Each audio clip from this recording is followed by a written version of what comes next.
નમસ્કાર વિદ્યાર્થી મિત્રો, ઓમ સાંઈરામ. આજે આપણે આંકડાશાસ્ત્રના બીજા ચેપ્ટર સુરેખ સહસંબંધ વિશે વાત કરીશું. તો સૌપ્રથમ બોર્ડમાં તેનો ગુણભાર કેટલો છે તે વિશે સમજ કેળવીએ. સેક્શન એમાં પણ પૂછાય છે, એ, બી, સી, ડી અને એફમાં પૂછાય છે. આપણે સૌ જાણીએ છીએ કે એમાં MCQ આવે છે, બીમાં VSQ આવે છે. એક ક્વેશ્ચન MCQનો આવશે, એક ક્વેશ્ચન VSQનો આવશે, જેના ગુણ 1 માર્ક અને 1 માર્ક બંનેના રહેશે. સેક્શન સી એ 2 ગુણનો રહે છે, તો 2 ગુણનો એક પ્રશ્ન આવશે. સેક્શન ડી એ 3 ગુણનો છે, એ 3 ગુણનો એક પ્રશ્ન આવશે. અને સેક્શન એફ એ 5 ગુણનો પ્રશ્ન છે, એટલે ટોટલ 5 ગુણ એ આવશે. ટોટલ 1, 1, 2, 3 અને 5નો સરવાળો કરીશું એટલે 12 માર્ક થશે. પરંતુ નવી પેપર સ્ટાઇલ પ્રમાણે અહીં વિકલ્પ આપવામાં આવે છે, એટલે બીજા જે છે થોડા 3 માર્કના પ્રશ્નો ઉમેરાશે અને આ 12 ગુણના બદલે એ 15 ગુણની આસપાસ જતા જોવા મળશે. તો એમાં વિકલ્પ આપવામાં આવશે. એ આપણે નવી પેપર સ્ટાઇલ જે છે તેને વિશે પછી વાત કરીશું, ત્યારે તમને ડિટેલમાં સમજાવીશું. અત્યારે આટલા ગુણભાર પ્રમાણે આપણે આગળ કામ કરીએ. તો સૌથી પહેલાં આર સહસંબંધાંક, કે જેને આપણે સંકેતમાં સ્મોલ આર વડે દર્શાવીએ છીએ, તે શોધવાની રીત, વિકર્ણાકૃતિની રીત, કાલ્પનિક ગુણપ્રઘાતની રીત અને સ્પીયરમેનની ક્રમાંક સહસંબંધની રીત, એટલે આ 3 રીતનો અભ્યાસ કરવાના છે. બોર્ડની અંદર વિકર્ણાકૃતિની રીત જે છે તેના દાખલા હજુ સુધી પૂછાયા નથી. નવી પેપર સ્ટાઇલ પ્રમાણે પણ જે છે તેમાં આપણે પૂછવાનું કહેવામાં આવ્યું નથી, એટલે આપણે 2 પદ્ધતિને વધારે પડતો ભાર આપવાનો રહેશે, કાલ્પનિક ગુણપ્રઘાતની રીત અને સ્પીયરમેનની ક્રમાંક સહસંબંધાંકની રીત. કાલ્પનિક ગુણપ્રઘાતની રીત એટલે 5 ગુણના પ્રશ્ન માટેનો સમાવેશ થાય છે, જ્યારે સ્પીયરમેનની ક્રમાંક સહસંબંધની રીતમાં 2 ગુણ અને 3 ગુણમાં એનો સમાવેશ થતો જોવા મળશે. તો સૌથી અગત્યની બાબત એ છે કે જો આપણે આ ચેપ્ટર સેકન્ડ જે છે બરાબર વ્યવસ્થિત કરીશું, તો એના પછીના બંને ચેપ્ટર નંબર 3 અને ચેપ્ટર નંબર 4 જે આની પર જ આધારિત છે, જેમાં સહસંબંધના જે સૂત્ર આવે છે તેમાં થોડો ફેરફાર કરવાથી ચેપ્ટર નંબર 3 અને ચેપ્ટર નંબર 4ના સૂત્ર પણ એની જેમ જ આપણે જે છે યાદ રાખવાનો પ્રયત્ન કરીશું. પરંતુ ચેપ્ટર નંબર 2 એ તમારો બેઝ છે, જે 3 અને 4માં તમને કામ લાગશે. તો ચલો હવે આપણે થોડી થિયરીની વાત કરી દઈએ, કે જે આપણે MCQની અંદર અને VSQમાં કામ લાગે. તદુપરાંત 2 ગુણ અને 3 ગુણમાં પણ કોઈ કારણસર થિયરી આવતી હોય તો આપણે એનો પણ સારી રીતે અભ્યાસ કરી શકીએ. પ્રસ્તાવના. આપણે 11મા ધોરણની અંદર જે પણ કંઈક મધ્યવર્તી સ્થિતિના માપ જે છે, પ્રસારમાન છે, વિષમતા છે વગેરે પ્રકરણમાં ફક્ત એક જ લક્ષણને ધ્યાનમાં રાખીને એનો અભ્યાસ કર્યો હતો. પણ બધી પરિસ્થિતિની અંદર કંઈક એવું નથી જોવા મળતું કે માત્ર એક જ ચલ લક્ષણ જોવા મળતું હોય છે. કોઈ જગ્યા પર 2 કે તેથી વધુનો પણ આપણે જે છે ચલ લક્ષણ જોવા મળતું હોય છે, તો તેનો અભ્યાસ કરવો આપણા માટે જરૂરી બને છે. દાખલા તરીકે આપણે કોમર્સમાં ભણીએ છીએ, તો આપણે પહેલો પ્રશ્ન આવે છે કે વેપાર ધંધાનો આવતો હોય છે. તો વેપાર ધંધાની આપણે વાત કરીએ તો આપણે કોઈ કંપનીના કોઈક વસ્તુના વાર્ષિક વેચાણનો અભ્યાસ કરતા હોઈએ, તો એનું વેચાણ કેટલું થયું એનો અભ્યાસ કરી, એની સાથે સાથે એમ આપણને ખબર છે જેમ વેચાણ વધુ હોય તેમ નફો પણ વધુ જોવા મળતો હોય છે. તો એની સાથે આપણે નફા વિશેની પણ માહિતી જાણવા ઈચ્છતા હોઈએ છીએ, કારણ કે આ 2 ચલ પરથી ઉત્પાદિત વસ્તુનું વેચાણ અને તેના નફા થતો નફો કેવો સંબંધ છે તે જાણી શકાતો હોય છે. એટલે કહેવાનો મતલબ શું છે કે વેચાણ વધવાથી નફો વધે છે, વેચાણ ઘટવાથી નફો ઘટે છે, એ વિશેની આપણે માહિતી પ્રાપ્ત કરી શકતા હોઈએ છીએ. હવે આપણે જે છે બીજી વાત કરીએ તો કોઈ એક વિસ્તારમાં વાર્ષિક વરસાદ અને ચોખાની ઉપજ, વસ્તુનો ભાવ અને તેની માંગ. હવે વરસાદની વાત કરીએ કે વરસાદ આપણે આવતો હોય તો એ વિસ્તારમાં વરસાદ કેવો પડે છે, તો એ વરસાદ જો સારો પડ્યો હોય તો આપણે અનાજ, અહીંયા ચોખાની વાત કરીએ છીએ કારણ કે ચોખા વરસાદ સાથે સંકળાયેલું છે, તો અનાજનું ઉત્પાદન કેટલું છે તેની આપણે માહિતી મળી શકતી હોય છે. કોઈ વસ્તુનો ભાવ અને તેની માંગ. વસ્તુનો ભાવ કેટલો છે, તેની માંગ કેટલી છે, કુટુંબની કોઈ આવક અને ખર્ચ, જે પ્રમાણે આવક હોય તે પ્રમાણે આપણે ખર્ચ કરતા હોઈએ છીએ, પિતા અને પુત્રની ઊંચાઈ, પતિ અને પત્નીની ઉંમર વગેરે કેટલાક જાણીતા ઉદાહરણો છે, જેમાં ચલોની જોડ વચ્ચેનો સંબંધ જોવા મળે છે.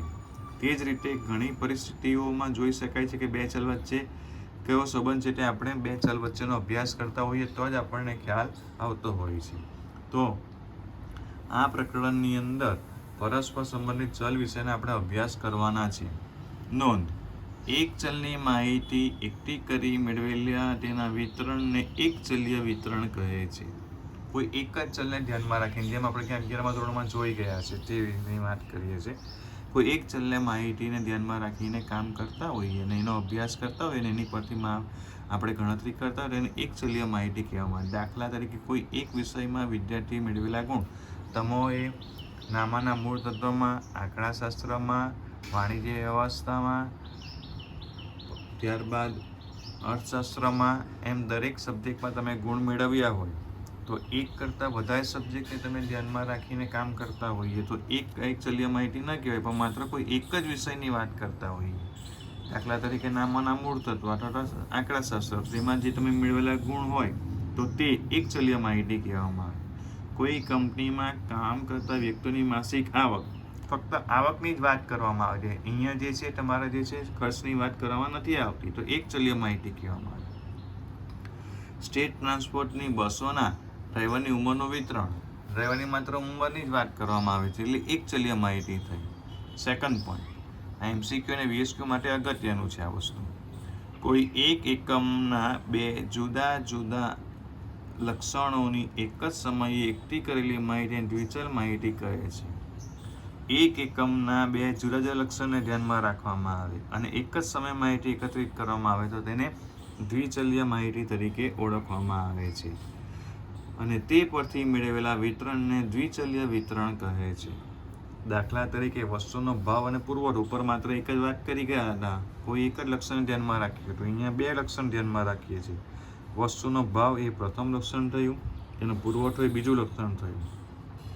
કોઈ એક સમૂહના કુટુંબનો માસિક ખર્ચ અને બચત, કેટલો ખર્ચ કરો છો એ એક લક્ષણ થયું, કેટલી બચત કરી બીજું લક્ષણ થયું. પતિની ઉંમર એ પ્રથમ લક્ષણ થયું, પત્નીની ઉંમર એ બીજું લક્ષણ થયું. એટલે બે લક્ષણને ધ્યાનમાં રાખીને કામ કરીએ છીએ. જુદા જુદા અહીંયા વાત કરીએ, બે લક્ષણને ધ્યાનમાં રાખીએ છીએ, તેને કામ કરીએ છીએ. તો એ વિતરણ જે છે તે આપણા માટે જે છે દ્વિચલ વિતરણ તરીકે ઓળખવામાં આવશે. બે થી વધુ ચલોની કિંમતમાં એક સાથે ફેરફારનો અભ્યાસને બહુચલીય અને આંશિક સંબંધ દ્વારા થઈ શકે છે, પરંતુ અત્રે આપણે ફક્ત બે ચલ વચ્ચેનો સંબંધનો અભ્યાસ કરીશું. બે કરતાં વધુ ચલને પણ માહિતી ધ્યાનમાં રાખીને એનો અભ્યાસ કરી શકાતો હોય છે, પરંતુ આપણા સિલેબસમાં એ છે નહીં. કોલેજ કક્ષાએ જશું એટલે બે ચલ કરતાં વધુ ચલનો અભ્યાસ માટેનું આ ચેપ્ટર આવવાનું છે, તેની અંદર આપણે અભ્યાસ તમે કરી શકશો. અહીં 12મા ધોરણમાં માત્ર બે ચલીય માહિતીનો જ આપણે અભ્યાસ કરવાનો છે. તો હવે આપણે વ્યાખ્યા ઉપર આવીએ. સુરેખ સહસંબંધનો અર્થ અને વ્યાખ્યા.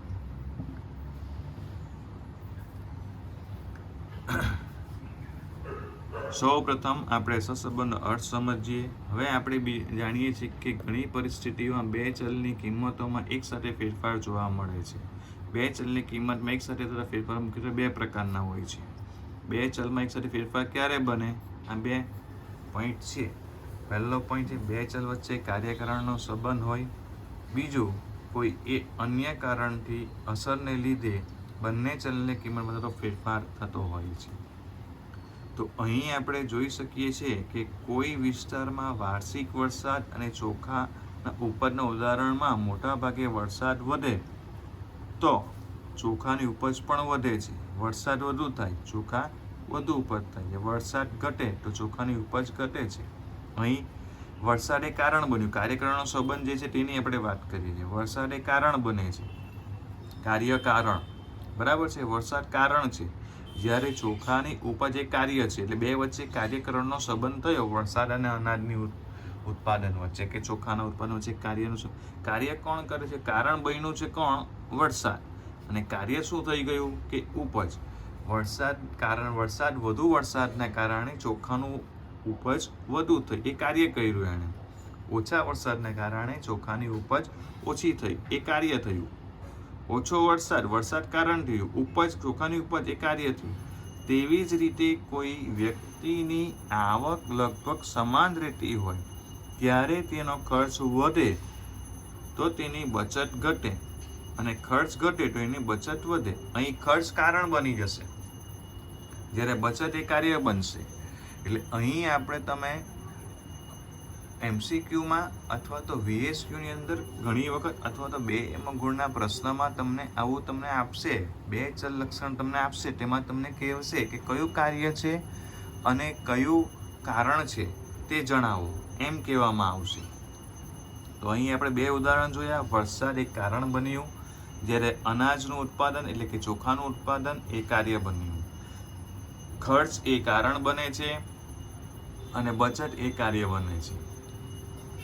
ઉપરોક્ત 2 ઉદાહરણોમાં બંને ચલમાં થતા ફેરફારો કાર્યકરણનો સંબંધ દર્શાવે છે, કારણ કે બંને ચલ પરસ્પર આધારિત છે, અને એટલે કે કોઈ એક ચલને કારણે બીજા ચલને કાર્ય ચોક્કસપણે કહી શકાય નહીં.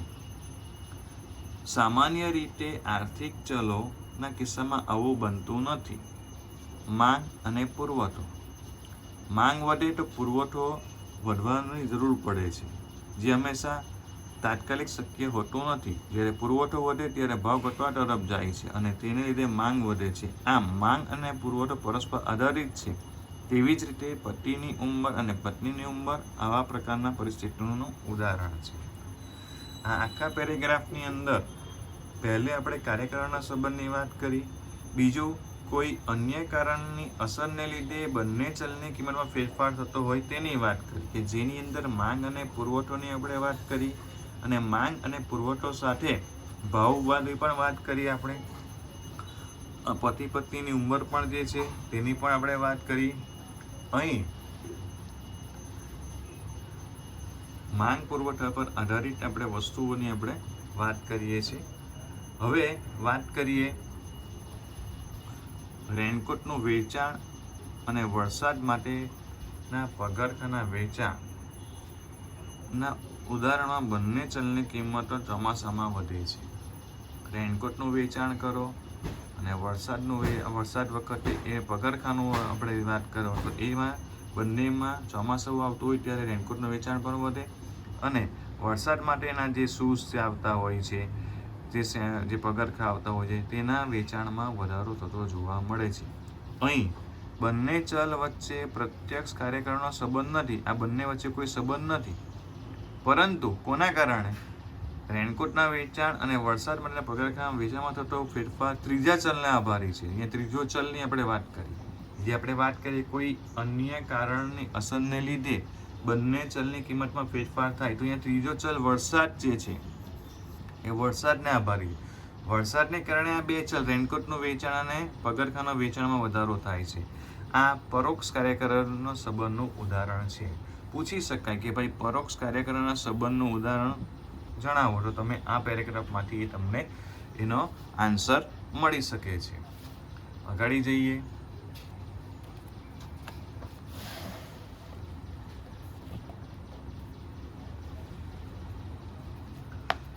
બે ચલ વચ્ચેના ઉદાહરણો જોયા પછી આપણે સહસંબંધની વ્યાખ્યા નીચે મુજબ આપી શકાય. એના ઉદાહરણ ઉપરથી આપણે વ્યાખ્યાની રજૂઆત કરીએ છીએ, તો એ રજૂઆત આપણે કેવી રીતે કરીએ તે આપણે જોઈએ. એની આ વ્યાખ્યા બનાવીએ તો, જો 2 ચલની કિંમતમાં પ્રત્યક્ષ કે પરોક્ષ કાર્યકરણને લીધે એક સાથે ફેરફાર થતો હોય, જો પ્રત્યક્ષ કે પરોક્ષ વરસાદને કારણે રેનકોટ અને પગરખાંના વેચાણનો વધારો થયો, પ્રત્યક્ષ હોઈ શકે અથવા પરોક્ષ હોય, ને કાર્યકરણનો સંબંધ વરસાદ એ કારણ બને છે અને કાર્ય થાય છે અનાજનું ઉત્પાદન ને લીધે એક સાથે ફેરફાર થતો હોય, તો તે 2 ચલ વચ્ચે સહસંબંધ છે એમ કહેવામાં આવે. ઉપરોક્ત આપણે ઘણા ઉદાહરણ જોયા છે. તેની અંદર કાર્યકરણના સંબંધના 2 ઉદાહરણો જોયા છે, કે જેની અંદર આપણે વરસાદ અને અનાજના ઉત્પાદનની વાત કરી હતી, આવક અને ખર્ચની વાત કરી હતી, બચતની વાત કરી હતી. તો એ ઉદાહરણના આધારે આપણે સહસંબંધની વ્યાખ્યા સમજવાનો પ્રયત્ન ફરીથી પાછા કરીશું. 2 ચલોની કિંમતમાં પ્રત્યક્ષ કે પરોક્ષ કાર્યકારણને લીધે એક સાથે ફેરફાર થતો હોય તો બે ચલ વચ્ચે સહસંબંધ છે તેમ કહેવામાં આવે છે. જ્યારે બે સંબંધિત ચલોની જોડયુક્ત કિંમતોને આલેખ પત્ર પર દર્શાવીએ અને તે આલેખના બિંદુઓ એક જ સુરેખા પર રહેલા હોય અથવા ખૂબ નજીક હોય તો ત્યારે તે સંબંધને સુરેખ સહસંબંધ કહે છે. અહીં બે વ્યાખ્યા જોઈ, સહસંબંધની વ્યાખ્યા જોઈ. એ સહસંબંધને આધારે એ બંને જોડ જે ચલો આપવામાં દીધું તેને આલેખ પત્ર પર આપણે આંકીએ તો એ આલેખના બિંદુઓ એક જ સુરેખા પર આવેલા હોય. એ સુરેખા કઈ રીતના આવશે, ડાબી બાજુથી જમણી બાજુ, જમણી બાજુથી ડાબી બાજુ, એ વિશે પછી વાત કરીશું. પણ એક જ સુરેખા પર આવેલા હોય તો બે ચલ વચ્ચે અથવા તો ખૂબ જ નજીક હોય તો બે ચલ વચ્ચે સુરેખ સંબંધ છે એમ કહેવામાં આવશે. બીજા શબ્દોમાં કહીએ તો બે સંબંધિત ચલોની કિંમતમાં થતા ફેરફારો લગભગ અચળ પ્રમાણમાં હોય તો બે ચલ વચ્ચે સુરેખ સંબંધ છે એમ કહેવાય. અહીં સુરેખ સંબંધની બે વ્યાખ્યા થઈ, સહસંબંધની એક વ્યાખ્યા થઈ કે જે આ ઉદાહરણ પર આધારિત હતું. એના આધારે આલેખ પત્ર પર આપણે એને દર્શાવીને સુરેખ સંબંધ મેળવીએ છીએ. અને સંબંધિત ચલ બીજી વ્યાખ્યા, બે સંબંધિત ચલોની કિંમતમાં થતો ફેરફાર લગભગ અચળ પ્રમાણમાં હોય તો બે ચલ વચ્ચે સુરેખ સંબંધ છે એમ કહેવામાં આવે છે. Second paragraph. સામાન્ય રીતે પ્રાકૃતિક વિજ્ઞાન જેવા કે ગણિત અને ભૌતિકશાસ્ત્રમાં બે ચલ સંપૂર્ણ સંબંધ ધરાવે છે તેવું જોવા મળે છે.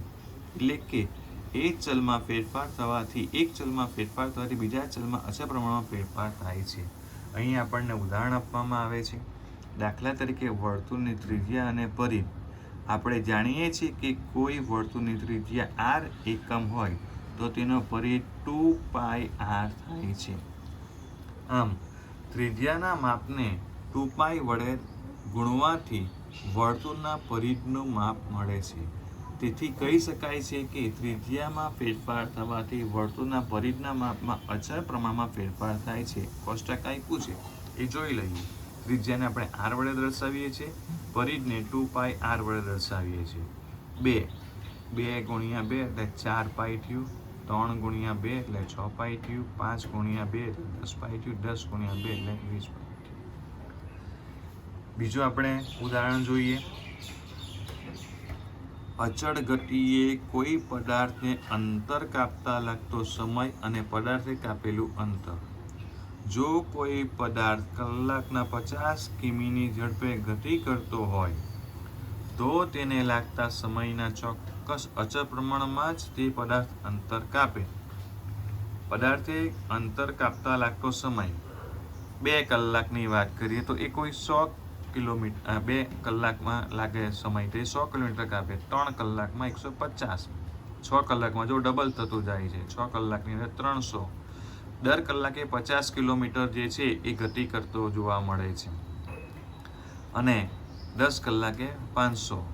આમ અહીં બે ઉદાહરણ દ્વારા અહીં આપણે સુરેખ સંબંધ જે છે તેનો વ્યાખ્યા સમજવાનો પ્રયત્ન કર્યો છે. અગાડી. પરંતુ સામાન્ય રીતે વાણિજ્ય, અર્થશાસ્ત્ર અને સામાજિક વિજ્ઞાનમાં બે ચલોની કિંમતમાં થતા ફેરફારો અચળ પ્રમાણમાં હોતા નથી.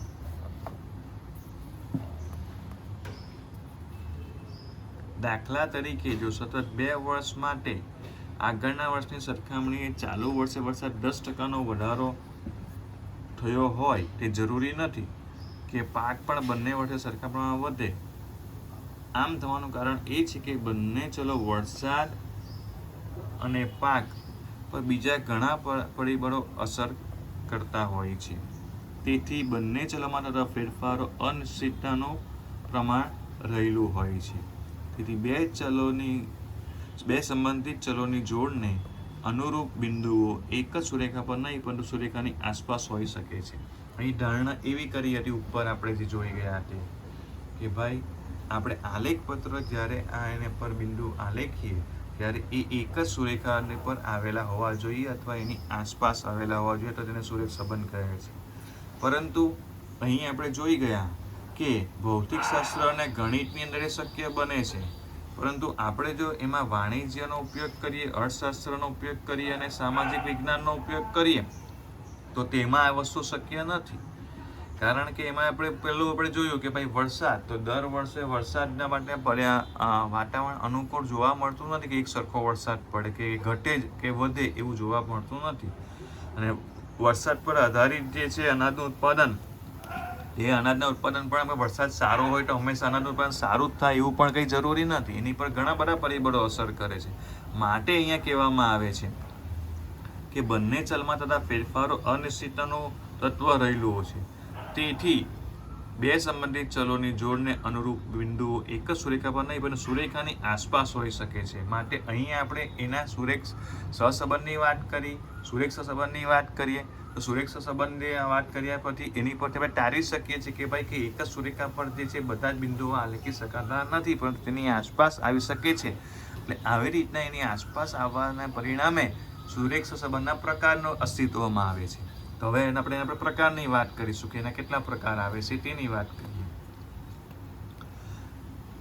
આ પ્રકરણમાં આપણે સુરેખ સહસંબંધનો અભ્યાસ કરીશું. હવે આપણે સુરેખ સહસંબંધના સહસંબંધ જ કહીશું. અને સહસંબંધના મુખ્યત્વે બે પ્રકાર હોય છે, ધન સહસંબંધ અને ઋણ સહસંબંધ. આ બે પ્રકારની આપણે વાત કરીશું. પહેલી વાત કરીએ ધન સહસંબંધ. જ્યારે બંને સંબંધિત ચલોની કિંમતમાં ફેરફાર એક જ દિશામાં હોય ત્યારે બે ચલ વચ્ચે ધન સંબંધ છે એમ કહેવામાં આવે. એક જ દિશામાં, વધે તો વધે, ઘટે તો ઘટે, એક જ દિશા કહેવામાં આવે. સર વધે એટલે દિશા એક જ દિશાની કહેવામાં આવે ને ઘટે એટલે બીજી દિશા નહીં થાય? ના, વધે તો પણ એક જ દિશા કહેવામાં આવે, ઘટે તો પણ તેને એક જ દિશામાં કહેવામાં આવતું હોય છે. વસ્તુનો ભાવ અને પુરવઠો, વ્યક્તિની આવક અને ખર્ચ, પતિની ઉંમર અને પત્નીની ઉંમર, કોઈ માર્ગ ઉપર વાહનોની સંખ્યા અને અકસ્માતની સંખ્યા, કોઈ વસ્તુનું વેચાણ અને તેને થતો નફો, કોઈ વિસ્તારમાં વરસાદ અને પાકની ઉપજ એ ધન સંબંધના કેટલાક ઉદાહરણો છે. અહીંયા વધે તો એને ધન સંબંધ કહેવામાં આવશે અને ઘટે તો તેને ઋણ સંબંધ કહેવામાં આવશે. અહીં તમને આ MCQનો એક પ્રશ્ન મળશે, VSQનો પણ અહીંયા સાથે કહેવામાં આવશે અને થિયરીમાં પણ કહી શકાય કે ભાઈ કે ધન સંબંધ એટલે શું, તેની વ્યાખ્યા જણાવી, તેના બે ઉદાહરણ જણાવો તો તમે અહીંયાથી તમે એને પ્રાપ્ત કરી શકશો. એવી રીતના સેકન્ડ પોઈન્ટ જોઈએ, ઋણ સહસંબંધ. જ્યારે બંને સંબંધિત ચલની કિંમતમાં થતા ફેરફારો એકબીજાની વિરુદ્ધ દિશામાં હોય તો ત્યારે તે ચલ વચ્ચે ઋણ સંબંધ છે એમ કહેવામાં આવે. વિરુદ્ધ દિશા જોવા મળશે, કોઈ એક ઘટે તો બીજું વધે, દિશા આખી ફેરફાર થઈ ગઈ. જેમ કે વસ્તુનો ભાવ અને માંગ. હવે અહીંયા આપણે જોઈ શકીએ છીએ વસ્તુનો ભાવ વધે તો માંગ ઘટે છે, બરાબર? દિશા વિરુદ્ધ થઈ ગઈ. પેલી એક વધવાનું વલણ દર્શાવે છે અને એક ઘટવાનું વલણ દર્શાવે છે. વ્યક્તિનો ખર્ચ અને બચત. તો વ્યક્તિ ખર્ચ જેમ વધુ કરે તેમ એની બચત ઓછી થાય, જેમ ખર્ચ ઓછો કરે તેની બચત વધુ થાય. બંનેની દિશા અલગ જોવા મળે છે. વ્યક્તિનો ખર્ચ વધ્યો તો સ્વાભાવિક છે કે તમારી પાસે 100 રૂપિયા તમારી પાસે આવક હોય, તેની અંદરથી તમે જો 80 રૂપિયાનો ખર્ચ કરો તો તમારી પાસે બચત માત્ર 20 રૂપિયા થાય. તો ખર્ચ ઘટાડીને તમે 60 રૂપિયા કરશો, તમારી બચત જે છે એ તમારી 40 રૂપિયા થાય. શિયાળાના દિવસમાં લઘુત્તમ તાપમાન અને ગરમ કાપડનું વેચાણ. જેમ તાપમાન ઓછું થાય તેમ ગરમ કાપડનું વેચાણ જે છે તે વધે છે. સમુદ્રની સપાટીથી કોઈ એક સ્તરની ઊંચાઈ અને તે સ્થળે હવામાન ઓક્સિજનનું પ્રમાણ એ ઋણ સંબંધના કેટલાક ઉદાહરણો છે. તો મિત્રો, વિદ્યાર્થી મિત્રો, આજે આપણે જે છે માત્ર આટલા જ ટોપિકની ચર્ચા કરીશું અને બરાબર જે છે યાદ રાખવાનો પ્રયત્ન કરીશું. અને દરેક વિદ્યાર્થી જે છે એ સહસંબંધની વ્યાખ્યા, સુરેખ સહસંબંધની વ્યાખ્યા અને સહસંબંધના પ્રકારો એક નોટબુકની અંદર નોટ ડાઉન કરીને રવા દેજો. અને એ કમ્પ્લીટ થાય એટલું ટોપિક એ મને પછી તમારે હેડિંગ સાથે મેં તમને સમજાવ્યું છે તે મુજબ ગુણભાર સાથેનું આખું લખાણ લખીને મને તમારે PDF સેન્ડ કરવાની રહેશે. ઓમ સાંઈરામ. ફરીથી મળીશું બીજા ક્લાસમાં. ઓમ સાંઈરામ.